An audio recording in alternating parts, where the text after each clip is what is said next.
is ODAT Chat, your instant connection to recovery and community, one day at a time. This podcast may contain strong language, sexual content, and spiritual truth. Listener discretion is advised.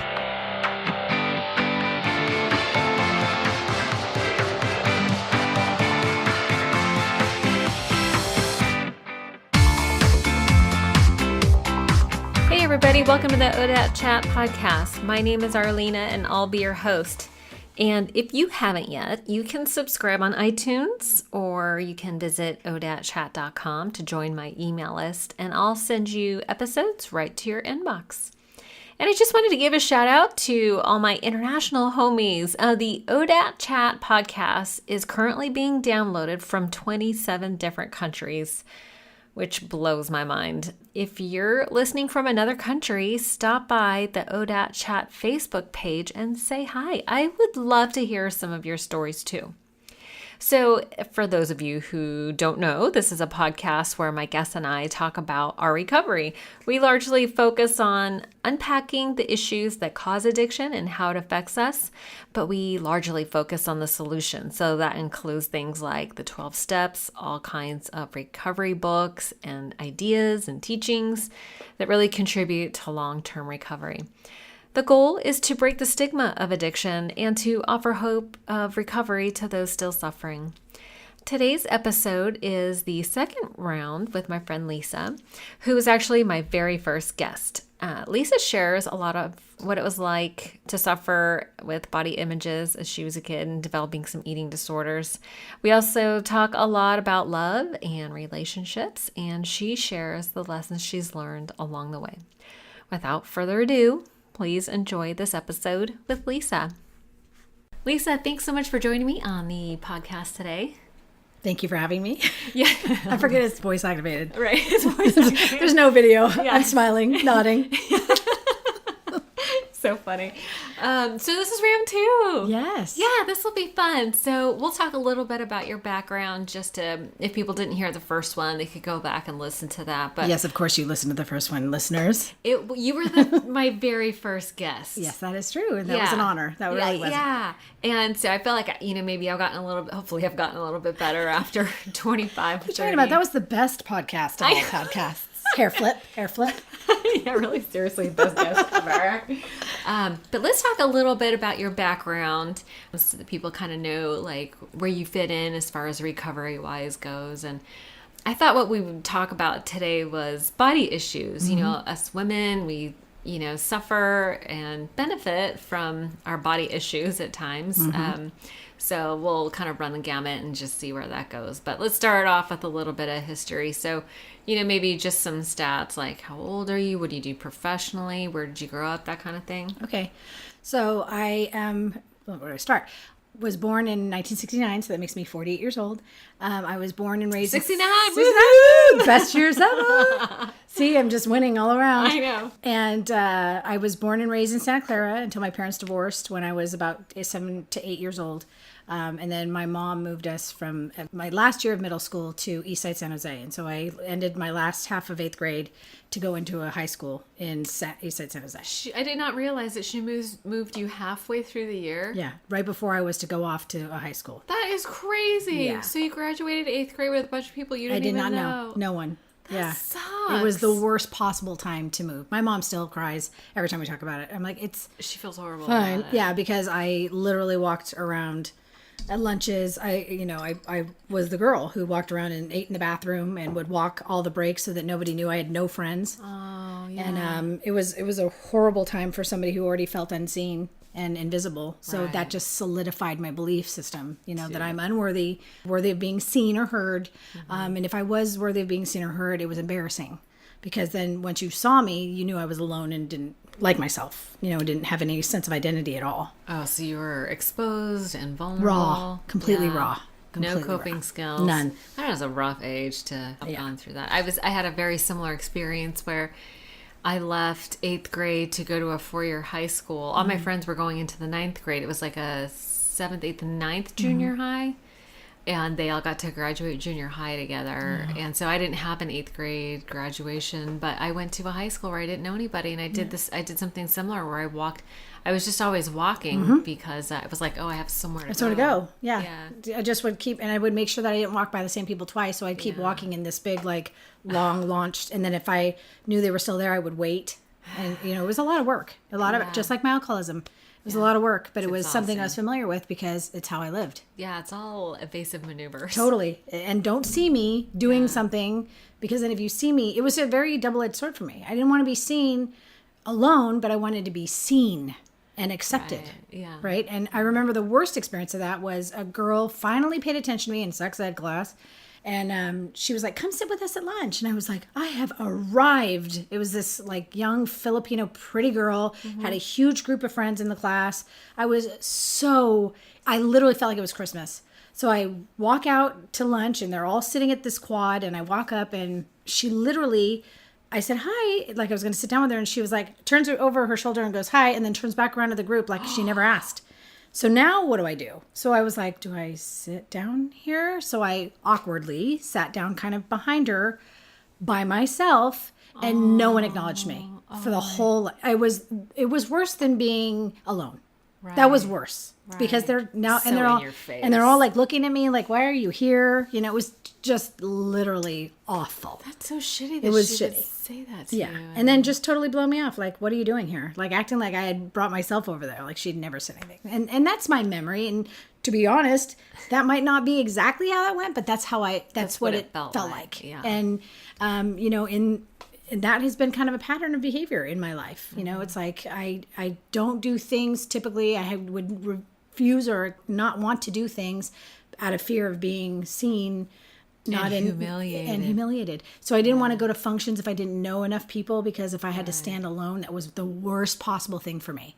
You know, being at a party, not having someone to cling to. That is like a beacon of, I'm a fucking loser. Yes, I have no friends. I have big no friends. Loser on your forehead, you know, that big joke. But that literally is how I felt. Yeah. And to be honest with you, when I went on to high school, I'd made some friends, and it was to add to misery, it was Independence High School, which is the biggest high school in the state. Yeah. It was supposed to be a college campus. It was, so I was dropped into this with, you know, all different people from all different places. So it was able to be invisible and not noticed very much. But then there were so many people, right? And so I had made some friends, and I remember walking through the hallway. It was the beginning of my junior year. And a boy I had a mad crush on, still remember his name. It was Joe Cook. If you're listening, Joe, I still love you. Just kidding. Just kidding. Because you're probably married with 7 kids. And you were a super jock. And I remember seeing you, and you walked past me in the hallway. And it was when I finally had started wearing makeup, and I kind of found that makeup and hair made a difference. And because I'd never really had any guidance on that. And now I had girlfriends that were helping me. Yeah. And so I remember walking past him, and he walked all the way past me and turned around and said, well, the summer did you good. And it was like a switch went off. All of a sudden I knew what male attention felt like. And it was like my first sense of drink. God. Now, I hadn't had an alcoholic beverage, but that was the first sense of an alcoholic emotion. I got to tell you, so it feels like, this is something that we don't talk a lot about in quote unquote the rooms. Right. But as women, and you and I sort of suffer from the same curse of the man crush, because there is a sense of power in that. Oh, sexuality is a huge, powerful addiction. For me. It is. And it's, so there are programs, SLAA, the Sex Love Addicts Anonymous. And from what I understand, actually from a previous guest, that there's different facets, different groups.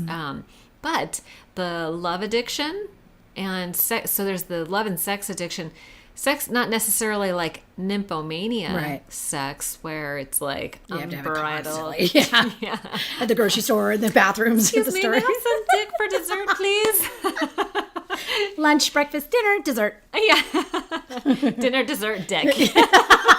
The 3 Ds, please. Yes. Do you have that on the menu? Is that on the menu? Yeah. Girl, it is always on the menu.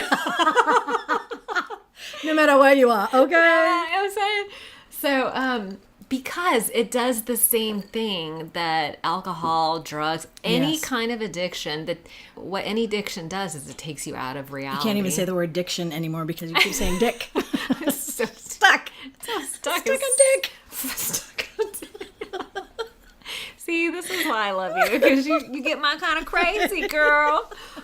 Oh my God. So, Derailed. But it is one of those things that if you follow that addiction all the way through to the end, it will fucking kill you. Yes. Because what it leads you to is a place of I'm broken, I'm separate, I will never be different, hopeless, and it leads you to that unworthy, but I want to die. Yeah. I can't. You can only bear that kind of pain for so long. Absolutely correct. And it becomes so intense that it does, people die over broken hearts all the time. Yep. And so, I understand that mainstream perception of SLAA, everyone kind of snickers at it, but it's because they don't understand it or they're afraid of it or whatever. But women do get caught up in it goes into the body issues. We invest all kinds of time and energy on the outside, not on the inside. Correct. And we revolve our whole world around other people so that we can, instead of taking responsibility for our own happiness, we do look to others to fix us and save us. And it's like the whole Cinderella syndrome, right? And we don't do it. I didn't do it consciously. Like when you were just saying that, it's exactly the way I rolled.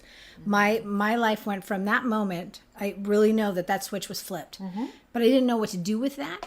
And so what I did was I discovered alcohol. And that took away the internal voices telling me that I might not be pretty enough as that girl, or all those things that were making me less than physically, because the inside felt so bad, right? Because I had not developed any tools of self-worth. So putting those two together were like deadly for me. And it would have been deadly for me, because then you add alcohol and now it's all on, And listen, and then we need the alcohol. Like, we do things to get that attention. Yeah. And don't you feel like the alcohol helped you quiet that voice of guilt and shame? Totally. It gave me permission. It took away all the fear of rejection, because there wasn't going to be any fear of rejection, because I wasn't going to allow it, because I was full of, I didn't care. It was a fuck it. I didn't get drunk. I got fuck it's. Yes. And I literally was I remember I went to a party very shortly after that experience, and I had gone in and I got drunk with a bunch of girlfriends, and one of the boys from one of the other schools showed up, and he was super cute, at least in drunk view. He was super cute, but all the girls were like, wow, he's really good looking. I'm like, I'll have him by the end of the night. Now, who was this little shy, introverted, not seen girl saying that? How old were you at the time, do you think? I was 16 or 17. So young. And I had him by the end of the night, of course, because I'm a girl that's willing, up in some guy's bedroom. And come to find out the next day, I was super hungover and I didn't even remember what had happened. Oh, you didn't? No, I had no memory of it. People had to tell you how People had to say, I knew I had gone in the room with him, but I don't remember anything after that. And the guilt and shame after, I remember leaving the room kind of barely, and the guilt and shame kind of around that I was here at a party doing that behavior. But I remember saying something to the effect, we left, and I was the next day I had to go do something with some of those girlfriends, and they said, well, oh my God, haha, teasing, laughing. And then they were like, oh, he was a virgin, right? And that did something to me. Finding out that I took that boy's virginity, and it was like one of those boastful nights, and I was like, and he was like nothing. I didn't like him. I just was trying to prove a point. And it was that power, but it reverted back on me. It totally boomeranged back. And it wasn't like, look, I can have anybody I want. It was, oh my God, I'm disgusting. How could I have done that? That guy's first experience was with me being super drunk. I mean, all that stuff played a part in my alcoholism. That was the stack order of kind of what led me to that decision at 19 to give up alcohol. I probably should. It's interesting that you felt the shame over his choice of what to do with his virginity.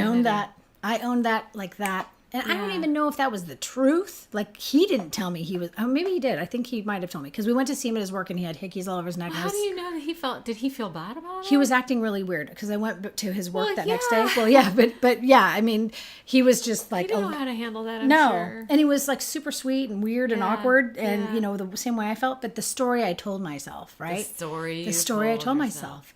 And that's my belief system, right? Because that's the underlying... pattern. That's the so here's the crazy part is I think most people's self-conscious mind or subconscious mind seeks the knowledge that we already believe, correct? We look for the evidence appearing real. That's a confirmation bias. Right. Right. Yeah. Crazy, right? Right. So I was subconsciously, everybody does it. Yeah. But I was subconsciously looking for validation. But when I found it in that one part, then that kind of flipped another switch in me to where I was like, oh, all right, this is all I'm going to get. This is what I'm going to be. Yeah. And that became my kind of suit of armor. Mm-hmm. Like I would just go to parties and get loaded. Now I didn't do that every time I went to parties, but it just took, it literally took away anything I felt about me. Like I wasn't as pretty as that girl. I wasn't the most popular girls. Look at all those cheerleaders, blah, blah, blah. You know, I didn't see myself in any way or shape or form anything special. So I was invisible. I was as visible as the paint on the wall. Like if I was at a party, nobody really saw me. Nobody really noticed me in my mind. In your mind. Right? Yeah. And I'm going to fast forward to I went to a high school reunion because this kind of ties this together of how much I didn't know. Mm-hmm. I'd gone to a high school reunion and I ended up dating a guy a year under me after I'd gotten divorced. Same high school, year before I graduated. Uh-huh. I went back and his best friends, his group was there. There was also my best friend at the time who was like the prettiest girl in school to me. Like all the guys wanted her and she was my best friend. So any guy I liked her, right? Oh, right. So I dealt with that a lot. I had those bears. Ugh, I hated her. She's still drop dead gorgeous, married the like captain of the football team looking guy. He's like super successful. They have beautiful kids. It's like, you know, that girl. Uh-huh. Still that girl. Bless her heart. Bless her heart. Bless her heart. Still looks like she did in high school. I'm like, okay. Love you. But you know, for me, I went to this reunion and one of the boys said, oh, the best looking girl in school is here. And we're in this group. And I said, yeah, Deanna is here. And he's like, oh, no, you. And I said, what? And he goes, oh my God, we all had crushes on you. I'm like, why didn't anyone send me the memo? Like no one ever asked me out. He's like, I don't believe that. I'm like, I swear to God, I never got asked out in high school. Mm-hmm. Never. It never happened. So for me, that moment was surreal because I was like, I wasted all that time. Like I could have, had I known, I would have been way more popular. I know, right? I'd have way more marks on my headboard, you know? Yeah. Not that, you know, but I mean, I literally didn't know. And he was shocked. He was like, what are you talking about? How did you not have boyfriends? And I'm like, okay, your story is not my story. And it was literally, it was an out-of-body experience. Yeah. Because he was blown away. Well, and that speaks to we don't see ourselves the way other people see us. No, it was surreal because I was sure. I was like, yeah, Deanna's here. And he was like, no, not Deanna. Oh, not to him. Yeah, not to him and his friends. I was that girl. And it's, you know, so if anybody's kids are listening, which I hope you're not, but because we're swearing and talking about sex, but if you have daughters, it's like, those are the kind of things that like I see in my daughters, right? Yeah. Like I see them and I tell them I see them, you know, not just how pretty they are. This makes me cry. Aww. But who they are. Sure. And I do with my son too. Yeah. I want him to know he's seen. Like for the good and the bad, you know, even when he's acting inappropriately or doing things I don't like, I need them to know they're seen because that was such a big deal for me. Yeah. You know, such a trigger, right? Absolutely. Yeah. To not feel, whether you're the best looking one or what, none of this matters. It's like I need them to fundamentally know that who they are inside outscores what we look like on the outside, you know? And that to me, and I say that I see that. You know, my son struggles in school and I'll say, I see you working really hard. Yeah. And I know you're working really hard and look at your grades, you know, and I can hear and feel a sense of pride he has in that. Yeah. That is developing his self-worth, right? Mm-hmm. So last year he was like D's and F's and it was like, oh my God, D and Y's are, and I'm like constantly ragging on him, which he already knew he was there, right? So it was developing his self-worth. Mm-hmm. And so now it's like flip that. And now I'm working on doing it different. Right. Than it was done with me. Absolutely. And I think that's the beautiful thing about being in recovery and having a support group is that's key. That's key, right? Mm-hmm. Let's talk a little bit about our support group. So I think it's so important that we build people in recovery or people suffering from addiction. Even let's just take it all the way back to that. If you're suffering from addiction, you really do need a community. And I honestly want to create a community of people that maybe are not necessarily alcoholics and drug addicts, but I think it's so important for people to have some kind of community, whether it's your fitness community, you can build a community of people that you trust, like through work, but not everybody's religious and has a church to go to. Right. Not everybody. Or believes in God. But I'm grateful that we do. Very. And, you know, we have a group of women who are very positive and nurturing and supportive. And tell me how you were able to, how do you continue to cultivate these relationships and the support network that you have? interesting enough, I've been around the rooms for a long time, and I found that my friendships have grown. 12-step rooms. Yeah, 12-step rooms. Yeah. My friendships have grown from my maturity level. So I've noticed that I still have the friends that I made when I first got in here. For a long time, I hung around with younger girls, much younger, like 20 years younger than me. And I think I was holding on to my youth, reliving my stuff through them, right? And then we're still friends, but I have nothing in common with them as I grow, right? And like as my maturity level established, and I got more spiritual, and I got more into my step work, and I got, and I believe people come into your life for a lesson, right? Absolutely. And so what I started to do is I started somewhere along the line. Somebody mentioned one of the rooms, the 6 a.m. at ODAT, and I was like, oh, I've heard that. It's like the celebrity kind of meeting, right? And it was like kind of oh, you have to be kind of the upper echelon. And then somebody's like, no, it's just a meeting. You go, and it's no big deal, which is true. It is just a meeting. And I went in there, and it's not just a meeting. Well, it isn't just a meeting. But that's where I met you. Yes. And that's where I found this bevy of beauties that I call my tribe. Yeah. And literally would meet, I met one, and then I met more, and I have a huge bandwidth of women that I absolutely love, and huge being, I have more than 5 or 10 women that I can pick up the phone and call no matter what. And even the ones that I'm not super close with, that I don't talk to all the time, know that they can call me, and I could call them, and I would be there. So you see these women regularly? Yeah, I talk to them weekly, at least once a day most times. Yeah. At least a group of them. Yeah. Would you say you have 5 women that you talk to 3 or more times a week? Absolutely. Yeah. I have 5, and deep relationships where we talk about the hard stuff and vulnerable. I'm open and raw and honest, and they're safe where I can go. Yeah. You need people you can trust. Yes. People that you can share your truth. Your truth. I was going to say like your sick thinking. Yeah. Well, and just to vent that out. Yeah. And then have them hear you, right? And then have them understand you and be able to give you their perception on it or their communication on it. And what I love is that idea of when I talk to one of you, it's like, do you want feedback? Did you just want to vent? We try to be careful about like not slipping into character assassination. Right. It's so easy to slip into that. Well, I'm just processing my feelings. Right. It's very easy to slip into character assassination. Yeah. But the energy changes, and I know when I do it, and because it stops feeling like it's not about me anymore. Now it's about that other person that I'm talking about. Right. That's why it's important to talk to someone you know is going to be a vault. Yeah. Well, and, interesting that you talked about opening this idea up to figuring out ways to bring this to other parties outside of people suffering. Well, and a perfect example of this was my daughter. She has a boyfriend that's got 2 years sobriety. He has this plethora of friends that they do all this fun stuff together, and it's sober and safe. And he always has someone to talk to. And so my daughter was like, I don't have this. You have this, Mom. You have this. You with all your friends. You always have something to do. Yeah. Well, one weekend, all of her friends left, and her boyfriend was somewhere else, and they were actually split for a bit. And she was like, I don't have anyone. And she was left alone. All of her friends had gone to Chico to party, and she didn't want to go. And so she stayed home. And I said, all your friends? And she says, yes, all of them. All of them are gone. It was just surreal for me. Like, you guys could all pack up and go to a retreat, and I still have 3 at least people I can be like, so what are you doing right now? Yeah. Do you want to do something? Or can we talk or meet for coffee or what? Go to a meeting. I always have someone. I'm never that awkward girl at a party anymore. Ever. Not ever. If there was a function that I needed to go to and I didn't have a date, I could call any of my guy friends or girlfriends, and they would attend with me. It was like that girl we were talking to yesterday. Was it yesterday? Yesterday morning. Where she was saying, "Oh, I was scared to didn't go." Yeah, she skipped out on something. My party. Yeah. Oh, she didn't come to your party because my party because she was afraid she wouldn't know anybody and be alone. Yeah.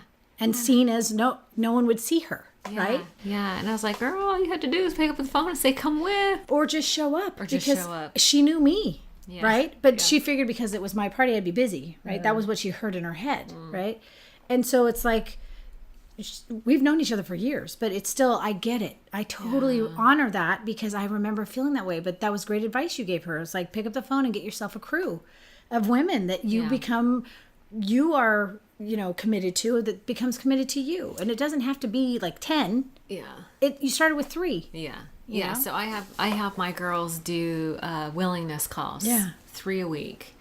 And the willingness call, I'll just explain it. The willingness call is, listen, this is your process for creating a support network if you don't have one. So important. The process is to make 3 willingness calls a week. And all it is, hey, I'm just reaching out to, and it's got to be a phone call, not a text. Yeah, yes. But it's like, hey, I'm just reaching out. I just feel like I need to get connected. If someone answers the phone, it's like, here's what's going on with me. And then you say, what's going on with you? Right. So that it's a conversation. It's not just, me calling. Because I think what I did in the past is I'd call and dump on someone. Right.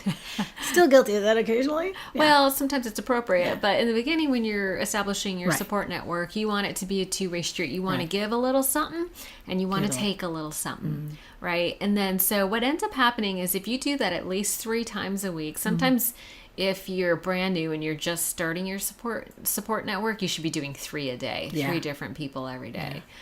And there's definitely places and ideas that you can find those people. Right.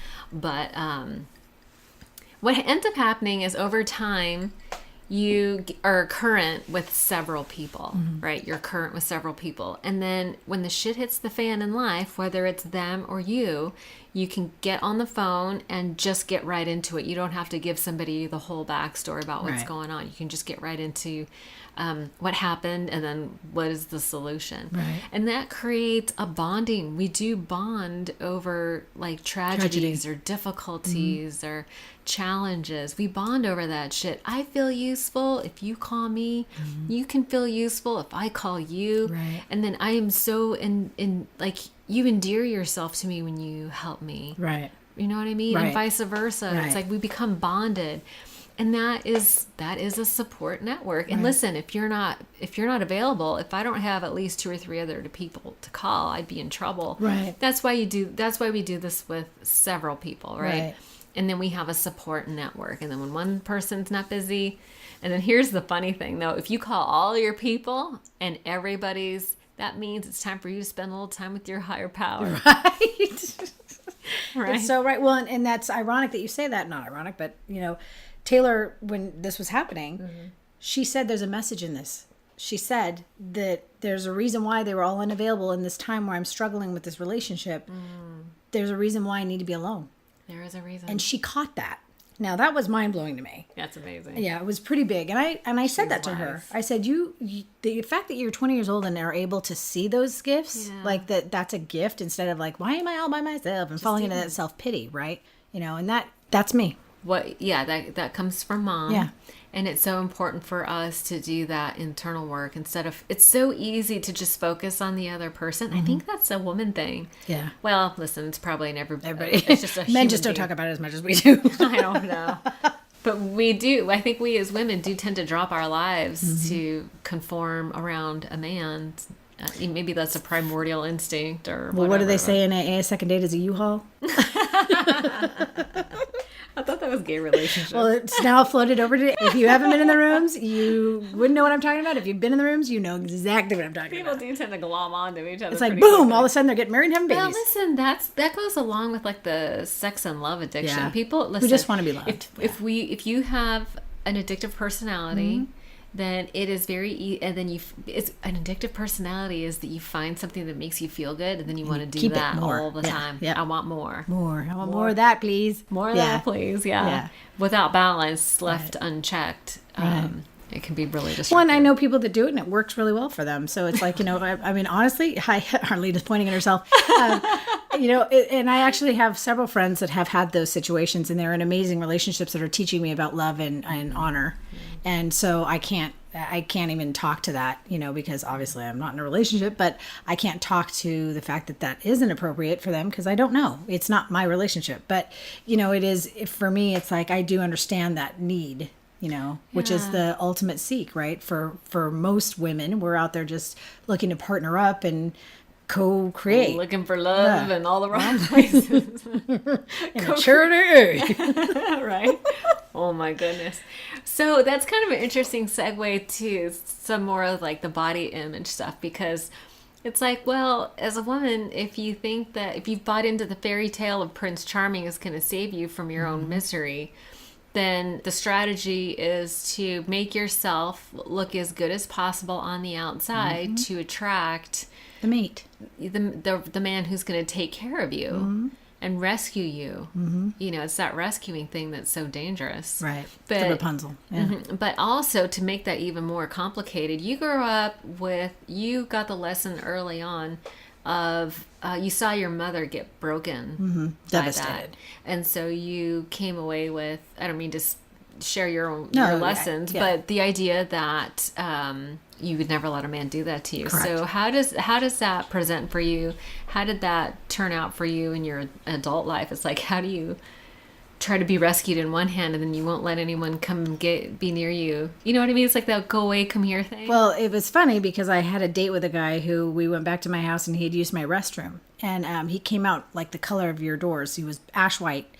And he was like, I'm going to go. And I'm like, oh, okay. It was really weird. We had a great date. And all of a sudden he's bouncing out of there. And I was like, oh, what just happened? And then, 3 days later, I'm in the bathroom cleaning it. And I look up and I have a bookshelf. And the books were like, I love you, don't leave me. The Cinderella complex. I had these books about how fucked up my brain is. Yeah. No wonder he was like, oh, I'm not down with healthy man. I should have held on. Chased him out to his car, right? You had all these red flags in your bathroom. Literally, but that's literally how I've rolled. And I bought all these books because they were exactly how I felt inside, but I didn't know what to do with the information once I got it. Right. I would just go, now what?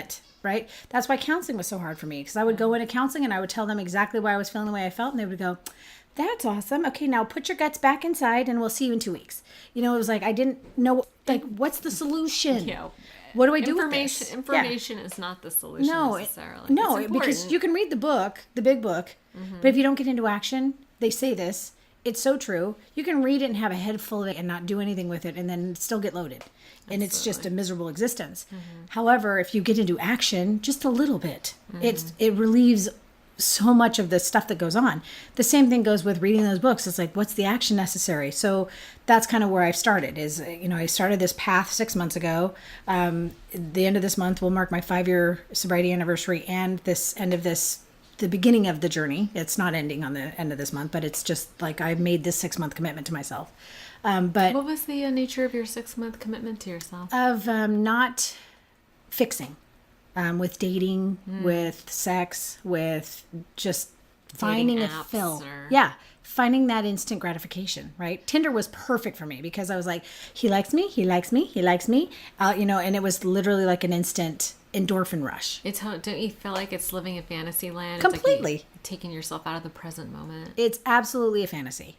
The reality of life is not a picture of someone and 5 words or less. It's like it may work for some, but it did not work for me because I was all about the physical, and I kept dating the same guy over and over and over again. And you hear this in rooms and you hear this in life and you hear this on TV shows, and these women have these same things. Well, I didn't want to just keep talking about it. I wanted to do something different. Well, the only thing I knew how to do different was to not do anything. And that was to stop, took all the sights off, stopped doing any of that. Didn't accept dates with men that I was like, nah, I don't know. I would still say yes and go out on these dates and be miserable for an hour or two when I didn't really want to go.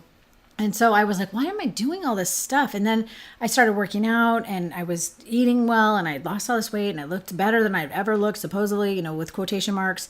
And I still was just like punishing myself. Like, I don't look gym, like, you mean? Yeah. I would make myself go. I would stress out about getting to the gym and stress out about what I had eaten for the day. And I never knew I had an eating disorder, but now I'm very clear that I've battled this my whole life with eating as a tool and not eating as a tool.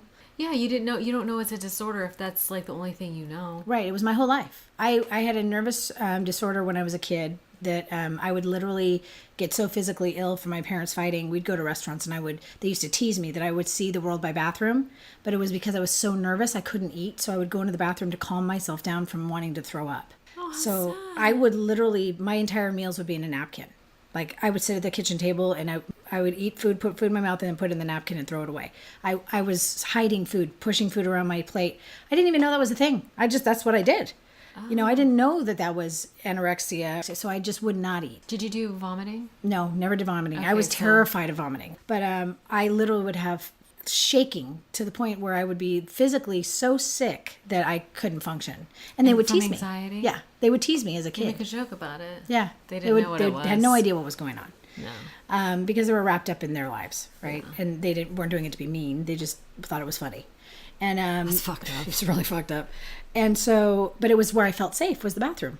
Yeah. You know, so I found when we would go and we'd sit down, it would be a trigger, and I would immediately have to go to the restroom. And what was going on with the dinners? Did it seem like the family arguments were happening over dinner? There must have been at some point. I don't have any real memory of my childhood besides flashes. It's almost like a movie. Blocked it all out. It's almost like a movie, like where I'll see like a reel play for a little bit, and then it'll go away, and I won't have any memory of it. It's interesting. That's almost like disassociation. PTSD. Yeah. So I have, my dad was a really big picture addict. He would take pictures all the time to the point where we'd be like, Dad, put the camera down. Like, ridiculous. Really? Like, picture, everything Your he did. father. Yes. It's usually such a mom thing. No, my dad was ridiculous with the camera. Really? And we have every moment of our lives documented. And so thank God. But that has screwed with me too, because I'll look at a picture and I'll tell myself the story behind it. And so sometimes I don't know if my memories are real or if they're stories I told myself from a picture. It's because I have a very vivid imagination, which had saved my life as a kid. Of course. Because I would tell myself all these crazy stories, and that would serve that purpose of not, feeling alone all the time. Yeah. But the fears, the fights were so bad, and the phobia was my mom's. But I'm an intuitive, so I feel those things and have since I was little. So I was feeling everything she felt. So everything she was going through, every emotion she was having, anytime my dad was around or drinking, I was sick, like physically sick. So that just carried on. And the only thing that stopped that was alcohol. Isn't that crazy? You just needed a break from all that. I needed something to stop the fucking pain and the fear.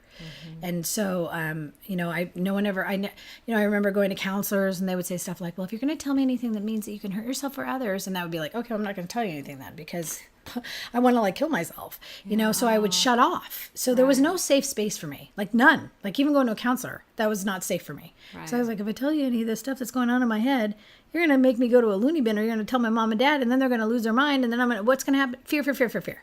Yeah. Right. Yeah. So, I mean, it sounds awful. It was way worse than it sounds, in my head. Right. Yeah. So the fact that I survived that is shocking. Right. And I didn't find alcohol till way late in high school. I mean, like I said, it was like my junior, senior year. And then it was kind of off and on. I wasn't an alcoholic at the go. I mean, I did black out at parties, which makes me alcoholic, but I didn't drink like that all the time. Right. And all my friends drank like that. We drank wine coolers, and how wasted can you get? Never drank hard alcohol. And it's funny because it's easy to write all that off as that's what you do when you're young. Right. Yeah. It was really easy. If you're not a total loser. Right. That's because you're popular. I was popular. Yeah. Right. Because I went to all the parties. Okay, so that's interesting. So when did the popular part come in? When I drank. Okay, well, as soon as you started drinking, then you started getting invited to parties. And I was also a lot of fun. And you were a lot of fun. Yeah. And I ended up getting in with a crowd, that was popular. Like all the soccer players. In high school? In high school. I happened to get into a group of people who, even though I was in that crowd, I was always on the outside of that crowd, right? I was always the fringe girl. They knew each other their whole lives. Yeah. And because of how I felt about myself, I couldn't be submerged in that, because then I had to be vulnerable, right? That isn't a part of my character. That was a character defect I had, right? So I didn't know how to allow myself to be close to any of those people. So they really didn't know me. I didn't connect to any of those girls I hung out with deeply. Right. They were just people I hung out with. I called them my best friend, but it was just all surfacey stuff. They didn't know about my dad and my mom. They didn't know anything about my history before all that. I never shared any of that with them. Right. None of them knew that. And I didn't know any of that about them because they didn't grow up with me. So I didn't have to tell them. Right. Right. So it was just, here I am today, and this is all you're going to know. And I'm going to make it whatever I want you to see. Image management. Image management. Yeah. That's true. Yeah, the image management is interesting because it's like a coping skill. Completely. Yeah. So now that you've been in recovery for a long time and you have a support network, how do you kind of go through that process of staying in the middle of the herd and watching your image management stuff? That's what's been coming up a lot now, Yeah. right? So, and you and I have been talking about this. Yeah. Is my image issue really reared its head again? And I was doing really great. And so this is, and I was on this path, and I was feeling super solid and like growing immensely, and all this stuff was coming, and like God was evident in my life in every step of the way, right? And then I went to Cancun with my kids.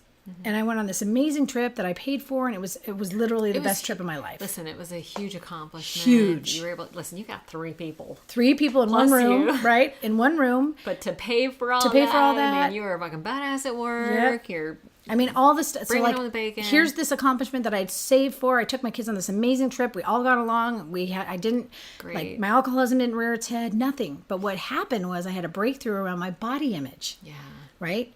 So here I am in Cancun. We're eating whatever we want. I kind of took myself off my whole mindset of like, watch what you're putting in your mouth and da-da-da. Like, Exercising. worked out the first day when I was there, and then was like, oh, I'm not going to do this. You know, I'm on vacation. I need to be on vacation, right? So then I gave myself permission. Well, when you're an alcoholic, giving yourself permission sometimes can be a little bit rough, because There's no off switch. there's no off switch. There's no regulation. No, I don't balance. have a regulator. I have no regulator. regulator. No regulator. There's nothing like, maybe not a good idea, where the hands are going in this direction. And I just was like, I made this choice. And then I had this aha moment where I was like, oh, you're really going to the gym for the wrong reasons. You go to the gym to punish yourself. You're going to the gym 7 days a week to be, and you used to say it was, I can eat whatever I want. That's why I go to the gym. Well, it was the reverse. That's an excuse. I was eating whatever I wanted to, and then I was punishing myself and making me go to the gym. Yeah. Right? And talking myself into loving totally it. different place. Completely. And I do love the weight part. I don't like cardio, which is fine. I don't have to love cardio, No. And I will co-sign that. right? But I have people say, well, you have to do cardio to lose weight. Well, you know what? I'm not going to do cardio. I'll figure out another way. Right. If that is what it's going to take, then I will figure Just out. eat less. Eat less, right? So for me, it's like, but when I got back, it was a slippery slope, right? So then what I was doing is I went back to old behaviors. I went back to eating at night. I was binge eating. I was full, and I would be like, "There's cookies in that cabinet. I'm gonna go eat a bunch of cookies, and I'm gonna eat and have a glass of milk." I earned that today. I had a long day. Totally started Food is a reward. completely back to total behaviors. That's just like people with a glass of wine. Yes. I had a rough day. I deserve So a couple glass of glasses. wine. Yep. A couple glasses. And here's it gets worse. Glug glug. Right? And it gets worse because I go, I don't drink, I don't smoke, I gave that up too. I'm not dating, so I'm not doing any of those behaviors. So I should be able to at least have. You're on the dick diet. Right? I'm on a dick diet. Damn it. I'm starving. All you cute men out there. In another month. So I'm kidding. Right. But I literally was like, I was co-signing my bullshit. Yeah. And then I would wake up the next day and be super shamed. Right. It's that Why did cycle. I eat that? And it was funny because I heard you in my head from that moment where I had that moment where you said, remember how you feel. And Do you want to tell that story real quick? Because I think that was so... oh my God, it's such a powerful breakthrough. I'm going to tell this last part. I'll tell that story in a minute. Okay. But what happened was I remember one night I was falling asleep, and I was like, oh, I was literally falling asleep, and I was hearing my internal voice saying, just go have the bowl of cereal. Just go have the bowl. You want the bowl of cereal? I'm like, oh, and then my internal dialogue went like this. There's like 2 voices. My internal angel and the devil, right? yeah. So my angel's like, just go to sleep. You don't really want the cereal, and you'll wake up tomorrow and be really glad you didn't eat it. And the devil's like, just get up. It's going to taste really great. Just get up. It's 5 seconds. Just get up. You're fine. You're not even really asleep yet. Go, go, go. And I'm like, in that interim, I fell asleep. Oh. So the next morning I woke up and I'm like, oh, thank God I didn't eat that bowl of cereal. I heard you say, remember how this feels. I'm going to go back to that in a second. But I remember thinking, remember how this feels. But that still wasn't powerful enough for me to not do it. And I will have this conversation with you and be like super powerful. And then I'll go home tonight and I'll eat a bag of gummy bears after I go to bed. So there's got to be something happening within me. And I'm going to touch on that in a minute. But I think I found the trigger. I think I found what's got me pressing towards the gaining the weight again. And it's a block. It's I'm trying to protect myself against the fact that I'm coming up on the end of the 6 months where I'll be open to date again. And then I'm scared. What if 5,000 men are charging at me to ask me out? Right? I've done all this work. Yeah. Blah, blah, blah. Oh, well, I'm 5 pounds up now, so no one's going to want to date me. That's what I'm doing now. So I can tell myself, you're still not good. Right. So that's what that's been. Oh, I see the tears in your eyes. Yeah. It's painful. It's painful to realize that I was doing it to myself. Or do we do it to ourselves? It's like, really, and to people, they're like, really, bitch, you're up 4 pounds or whatever. It's like, to me, that's, I have an image issue. Yeah. So 4 pounds is a huge amount to me. It's a lot. It's a failure. It's a failure. It feels like a failure. Especially from somebody who lost 20 pounds. Yeah. And now it's like, that, and I literally was stuck on this number. Yeah. And then I'm up 4 from that, and it's like, I'm out of control. And it's like, I know it's the start of it, right? Yeah, you know. I know it's coming. That's the thing about addiction is that once you start doing that dance again, it's really hard to stop. Yeah, it's like it's the powerlessness. It's powerless, and it's the comfort of what you know. Yeah. Right. It's the old. It's like falling into an old pair of gross shoes that no one can see. You wear them around your house, right? Yeah. No, if you were dating somebody, you would never take them out of the closet. But when they leave, you're like, ooh, I'm gonna put these back on because they feel so good. Yeah. Right. Yeah. It's the ugly outfit, that no one wants to see but you. And it's like I quickly fall back into that ugly outfit, and it's itchy and gross and not comfortable anymore. But it's like I keep trying to put it on. Yeah. Right? And I don't want to wear it anymore. Yeah. So knowing this about myself, though, will allow me to not do it anymore, because if I know better, I do better, which is also something you've said. Mm-hmm. So now that I know that that's where I'm headed, I can actually say, no, you're not going to do this tonight. You're not going to eat those 14,000 cookies. You're going to stop buying them. Stop buying them, first of all. Right. Yeah. Don't have and so that's going to be the solution for me, is getting back to what I know, treating myself the way I deserve to be treated. So what is getting back to what you know? What is it that you know that sets you up for success? Is planning my foods, planning my meals, sticking to that plan, not giving myself cosign permission to like have Starbucks every morning anyway. I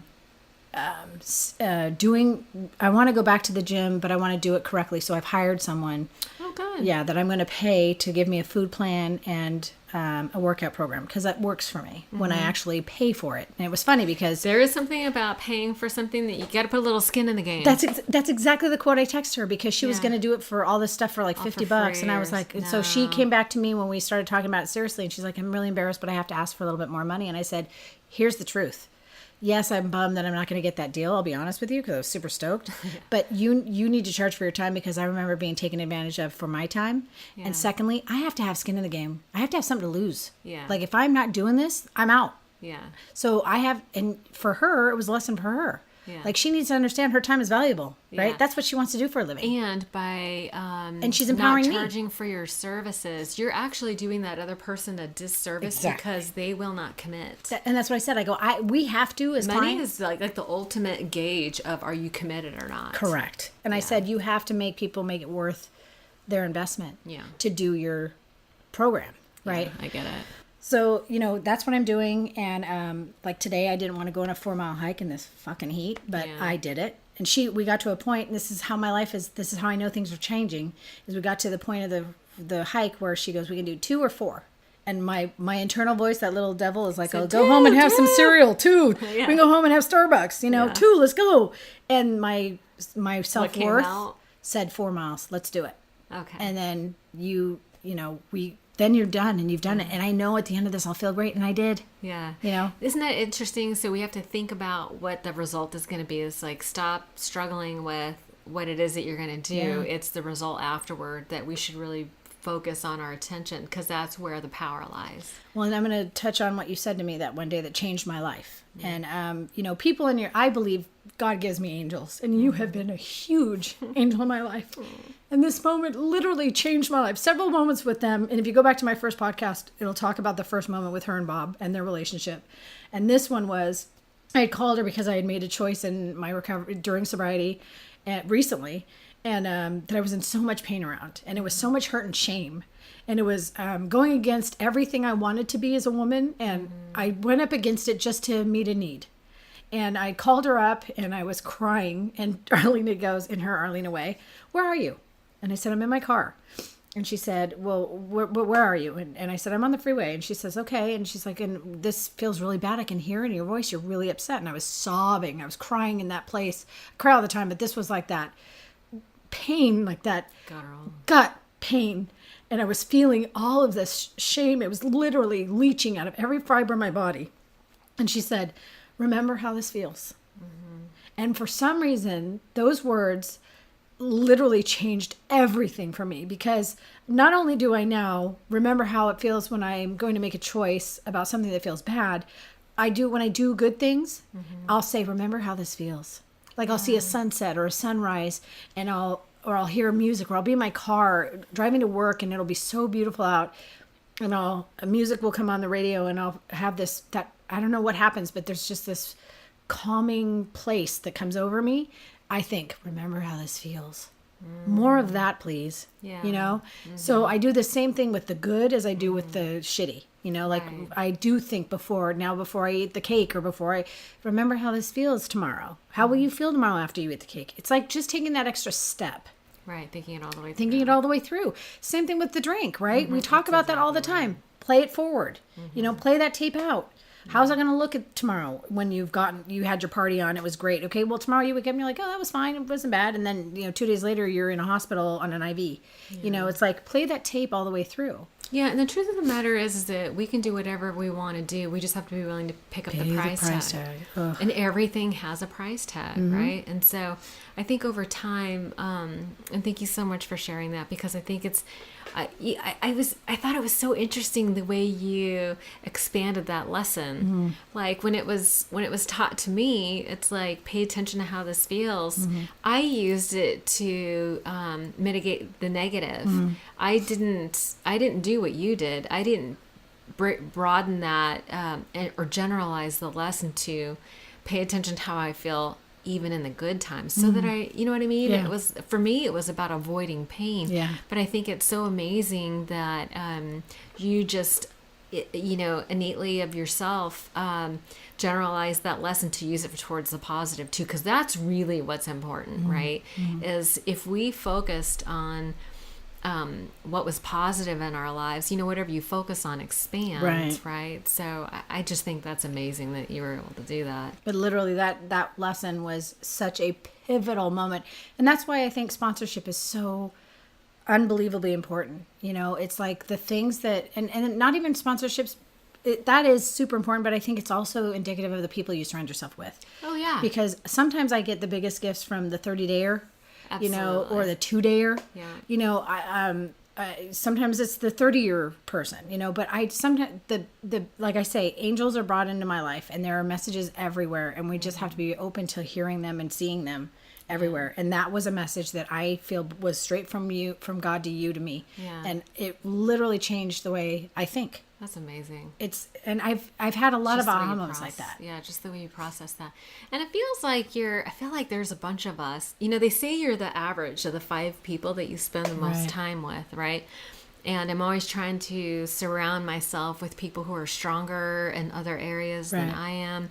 And I feel like there is a group of us who are like breaking through. Yes. Like some of us have already broken through, and then in certain ways, and then so I just went through a process with our friend Michelle, who was also on the podcast, and she does a breakthrough process that was amazing to me because it deals with your subconscious mind. And we might have to do a round 3 to see, like, because I know you're about to go into it at the end of the month. Yeah. So it'll be interesting to see how your subconscious mind is healed from that. Because for me, the process was interesting in the sense that she was like, oh, we're going to identify a core belief that sort of overrules all the other beliefs about yourself. And once that is released, and it was like this process of releasing like pain, shame, sadness, all this stuff, that you'll be able to operate from a healthier place. And from that place, like, all things are possible, right? Right. Free to listen. I went into that thinking, I just want to be free.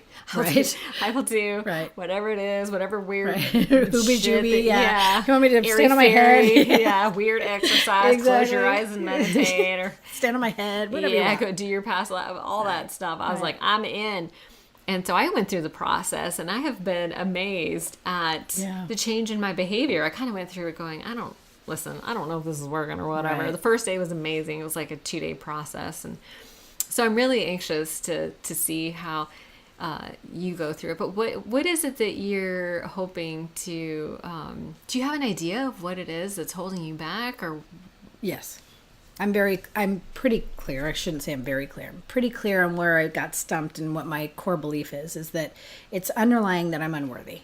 It's just bottom line, like not worthy. Mine was that too. Yeah, just it's, and I think it's a very common, I think if you ask, it's a human experience. It's a human experience. And I think the majority of not just females, but males feel the same thing. Absolutely. Right? And we I should say, operate from that place all the time. Like even in my job, in my relationships, in every aspect of my life, it's the unworthy. I'm never going to match up. I'm never going to be enough. I'm never going to be I used to have a license plate frame that said not good enough never is. That was my license plate frame on my car. That's crazy. And my license plate was extremist. That was it. So that was what I was saying about myself. Well, I've forgotten about that. And I was at a women's group and one of the women said, remember your license plate? And I'm like, oh no, I'd totally forgotten about that. Isn't that amazing? Right? You were putting that out to the world. I was letting everybody know that I'm just not enough. I am not worthy. Right?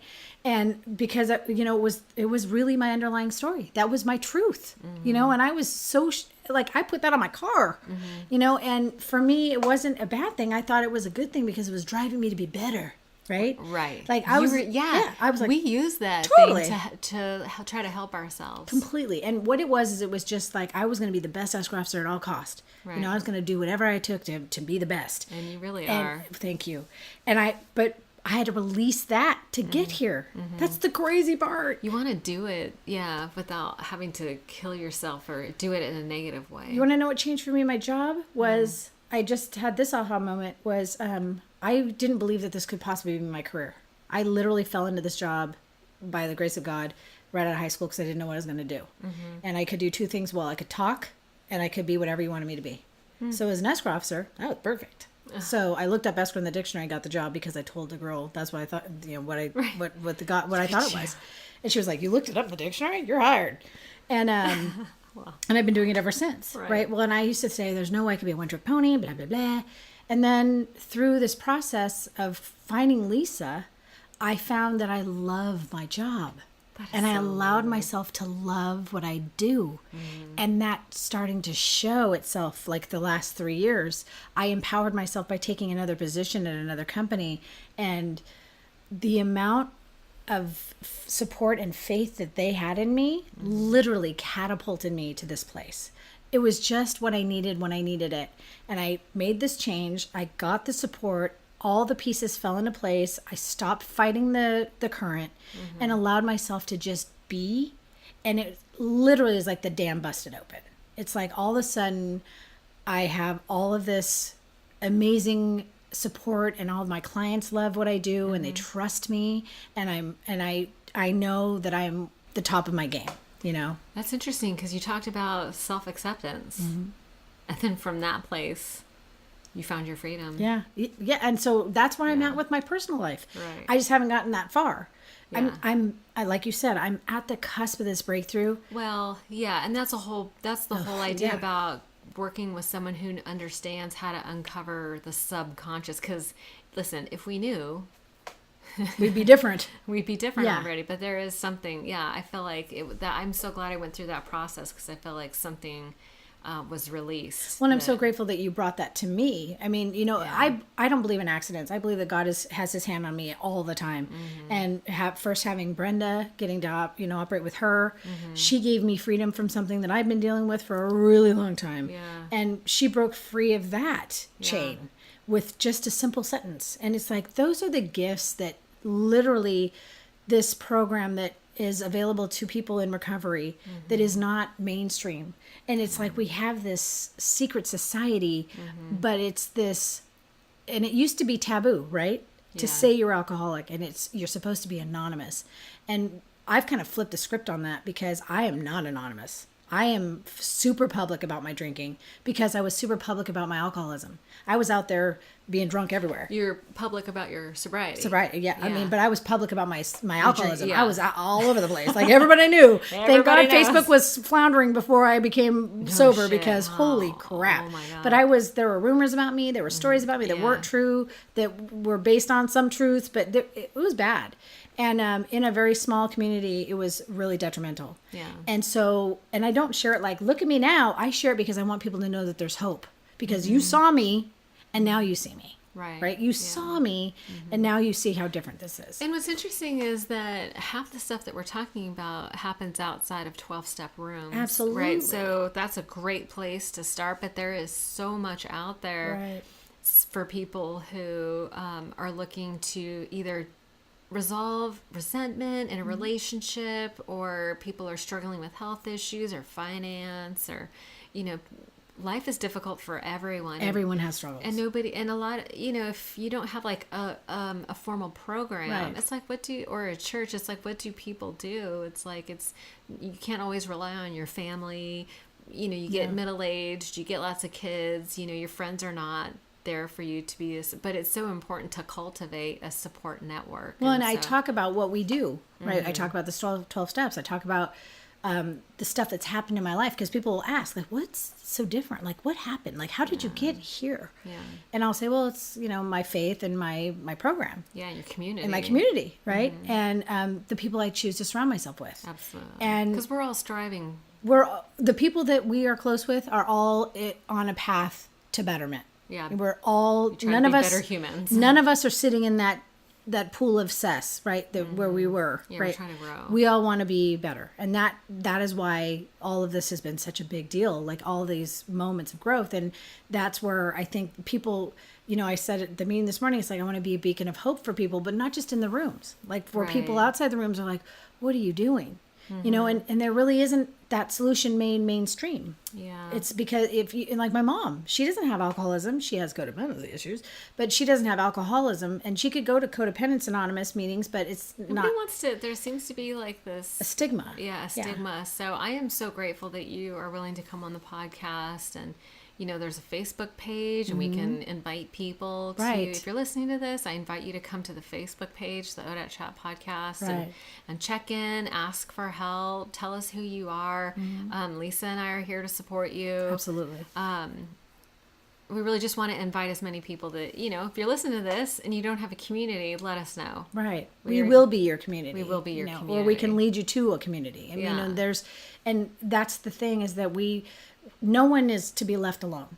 Right. No one, you're never going to be doing this alone, right? Nobody ever wants to go through, we all deal with illness, we all deal with job loss, we all deal with divorce and relationship issues. There's Life always struggles. It's stuff, right? Yeah.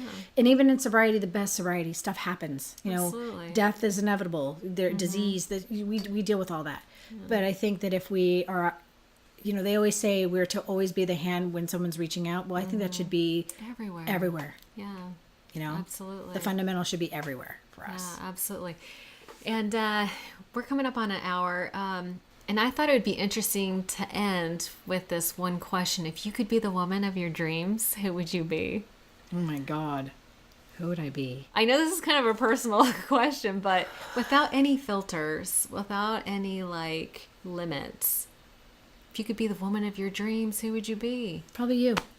Oh, stop. Swear to God. You're the first person that came to my mind. Probably you.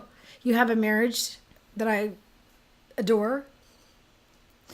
You are solution-oriented in all aspects of your life. And you're brilliant. And you are constantly opening up your abilities. You don't fear challenge. You look for the solution in every single time something comes up for you. And you're approachable, and you're real, and you're loving.